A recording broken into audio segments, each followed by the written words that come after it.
to immediately saying, well, we need the government to take care of us. One of the most upsetting statements that I heard right after 9/11 was, yes, I know you're not supposed to sacrifice your liberties, for security, but under these conditions, we must do this in order to be safe. I have a different opinion. I don't think you ever have to sacrifice any liberty for your security. It's not necessary to do that.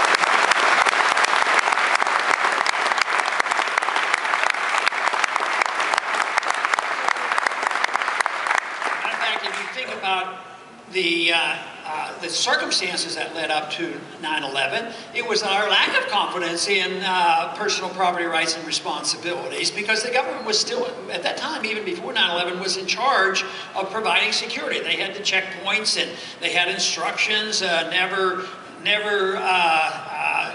oppose a hijacker, and you weren't allowed to have guns. The airlines weren't in charge. They didn't have guns on the plane, and it was just a setting. So if the individual, if the company, the airlines or a private company, like in here where I live, it's the chemical companies. They know how to provide security. They have fences and guns and private police, and they're pretty secure areas.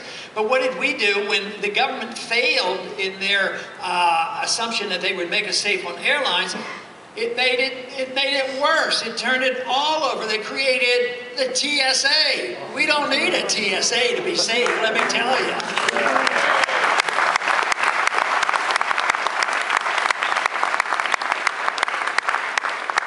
Is more confidence in ourselves and more confidence in how freedom works, understanding that it's interesting that freedom has only been tried a short period of time. If you look at 10,000 years of history, there hasn't been all that much freedom.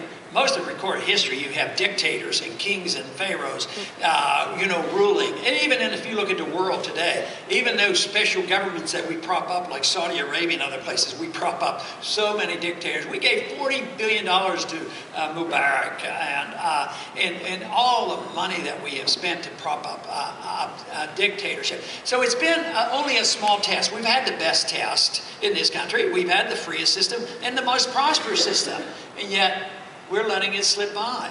And you're getting this, but it really isn't that difficult. If we just did one thing to look at the problems that we have, see where the problems came from, if we did just one thing, we could solve most of these problems, and that is only send people to Washington, D.C. who will uphold their oath of office and obey the Constitution. Yeah.